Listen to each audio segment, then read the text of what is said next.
Spoiler alert.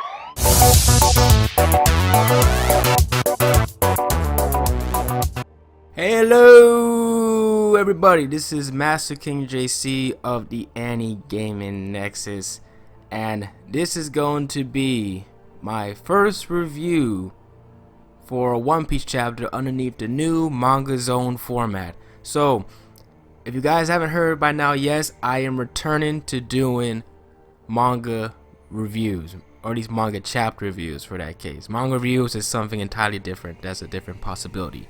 So the series I'm reviewing will be One Piece and eventually My Hero Academia when I catch up with that series. So without further ado, let's move on to One Piece chapter 844, Luffy vs. Sanji. So I read this chapter at least 3 times because I wanted to make sure I was getting every single detail in this chapter.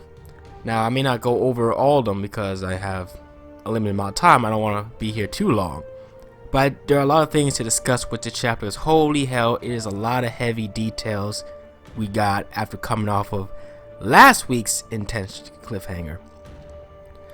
Now before I move on, I just want to talk about translation. Now I am reviewing the scanlated chapter from Manga Stream, of course. I most likely might do a separate video when the official English Jump translation comes out on Monday to compare and contrast and see what details are made a lot more clearer in English than compared to the scanlations. So that's a possibility I might do on Monday around the time. So this chapter, Luffy vs. Sanji. So this is not really Luffy versus Sanji. It's in the sense of an actual physical fight. It is Luffy versus Sanji in the sense of their ideology, really, because the situation Sanji's in right now is so deep, it's so conflicting for him as a character, that this is probably the only option he could think of that would allow him to keep Luffy and Nami at bay for a while so that he can figure out how to deal with his current situation. Because here's a lot of things I've seen some people complain about certain things that happen in chapter, that this seems like a retread of Luffy versus Usopp, the whole stuff in Enies Lobby with Robin, Nami, yada yada. There are similarities. There are definitely similarities here, but the nuance and the details, like I said, the devil's in the details. The detail is completely different than those 4 situations. This is a moment where Sanji, he does not want to leave the crew. He has no thought in his mind of ever leaving the crew. However, given the fact that he's being forced into this arranged marriage by a family that he has long since abandoned, that he never even want to bring up because he hates them so much, the fact that he's being forced into this arranged wedding, and the fact that there are 3 things keeping Sanji tied down right now. So let me go over them real quickly. Number 1, the handcuffs. Obviously the handcuffs, obvious reason. Number 2, Zeph's life. Zeph is in danger of being killed. His father told him that if he so much as resists, if he so much as complains or does anything to step out of line, he will have Zeph killed. He only gave him 1 warning, and that right there is enough for Sanji to realize, okay, I can't outstep my boundaries, at least around Judge. And Judge is there watching everything. His brothers are there watching everything. Reiju is there watching everything. So number 3, Big Mom in general. If Sanji resists his Big Mom at the moment he is in right now, in the current situation he's in right now, that can cause a huge backlash against the entire crew. Not only Germa 66, that's right, it's 66, not 66. Everyone forgets it's 66. Just want to remind people about that. Germa 66, the Straw Hats, and Sanji himself. So with all those factors in play right here, and the fact that Sanji knows the type of person that Luffy is a hard-headed guy. He's an idiot. Yeah, he's a hard-headed idiot. He's a lovable idiot, but he's hard-headed as hell. If Sanji just goes up to Luffy and tells him what's going on, you know what's going to happen? Luffy will A, attack Judge, B, either yell at Judge, or C, just try to drag Sanji away, or something like that. Luffy, if all three of those things happen, Zeph is dead. Sanji will probably lose his hands because if he leaves the island, his hands will explode. And 3, Big Mom's gonna come down on them like a fucking hurricane. And the fact that we know she has weather manipulating abilities, yeah, it definitely will be like a hurricane. So all those things in play right here. Sanji has to give this bullshit as this phony act that he's never cared about the crew, that he thinks of them as lowly sea thugs, that they're just a blight to him, that this is the obvious option for him. It's all a lie, and Luffy knows it's a lie, and Sanji himself knows it's a lie, but he has to put up this act in front of them to somehow deter them away. And the fact of the matter is, Sanji had to get physical because he knows that just saying those words were not gonna keep Luffy away. He need to get physical with Luffy. And Luffy, being the guy he is something I was not expecting. He did not attack Sanji at all. He took those hits full on, full frontal, because Luffy has always been perceptive when it comes to feeling how other people are feeling their pain. Called the voice of all things, or whatever called that, but he's able to sense that Sanji is in deep trouble right now. So he takes the hits, he takes all the burden, and after that's done, you see Luffy's comment to Sanji in the chapter saying, all those hits you were throwing at me, all those kicks, I wasn't the one feeling the pain, it was Sanji feeling the pain.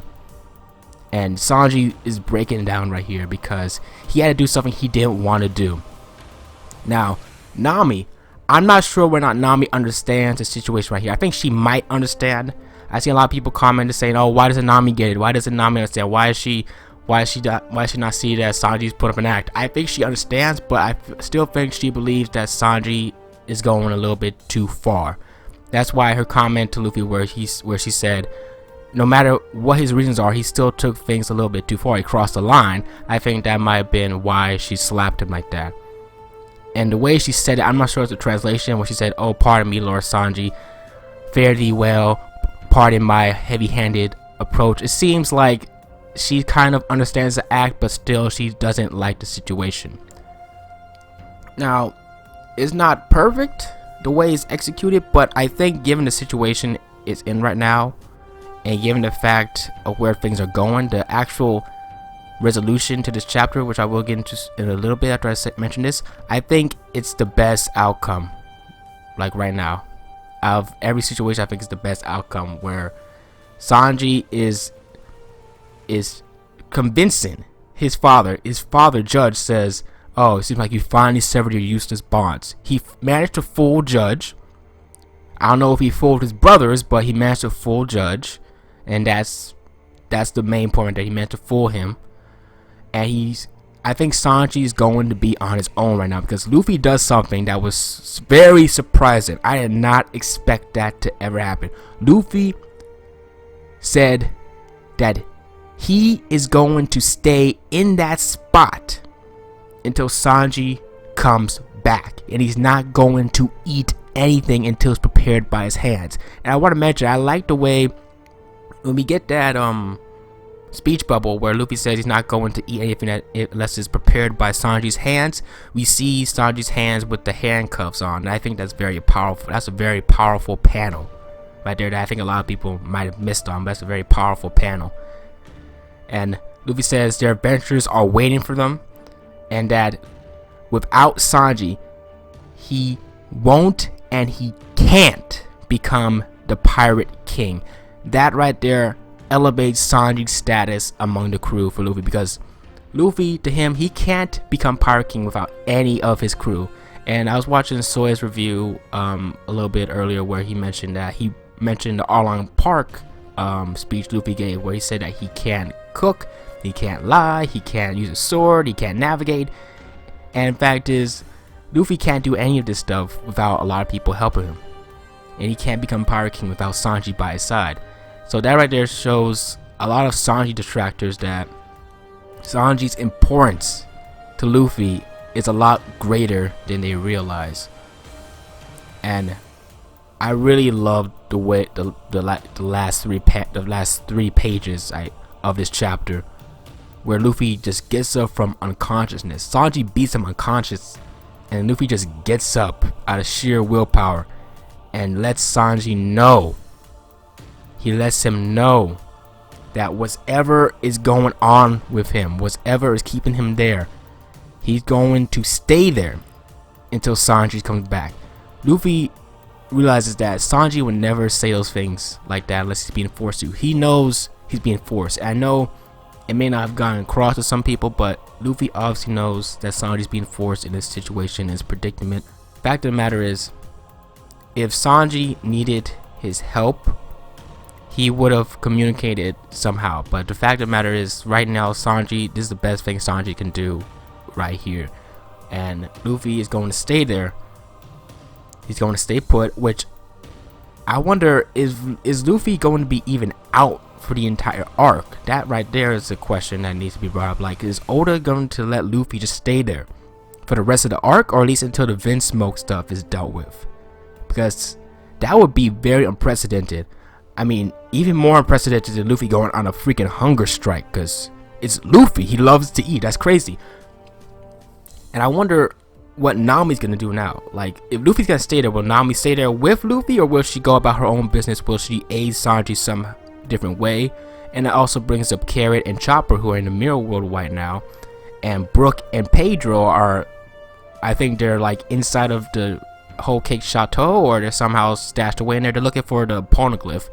So this might be an opportunity for Nami, Chopper, and Carrot to shine in this moment where Luffy is just out of the picture. And this is definitely a moment, I think, where Sanji can put his whole undercover perceptiveness to good use, because Sanji's always been the type of dude who's always done things behind the scenes and stuff. So Sanji does have a plan to get out of this, which I don't know if he has one cooked up yet, but if he's working on the plan right now would be a good time for him to put into action. So overall, I thought this was a great chapter. I mean, this is a great chapter from beginning to end. Like, it changed my entire expectations of what I expected. Like, I was expecting like a Luffy versus Sanji fight, or at best I was expecting Sanji to somehow secretly convey his message to Luffy, but that kind of didn't happen. And I think he did it in a way where even Luffy can understand it, like through brash, brutal brute force. But whoa, this chapter was freaking crazy. I want to know what you guys think about the chapter, and I may just do a video on Monday comparing the translations, because I think there's some details that may have been missed because of the rushed translation that MangaZone does. You know, they only have like a few hours, so I want to do a comparison between that. But yeah, this was a great chapter, guys. I don't like to rate chapters really, but if I do have to rate the chapter, I'll give it like a 9.5 out of 10. So I want to know what you guys think down below. Tell me what you think about this chapter. I want to hear everybody's opinions on it, because I think this is definitely a big turning point in the arc right now, and it's going to, like, the way Oda may handle this, if he goes the way I think he's gonna go now, this could end up being one of the best arcs in One Piece, like bar none. So anyway, guys, it's been JC. Keep on keeping on. Let me know your thoughts down below, and as always, I'll catch you guys again next time. Peace.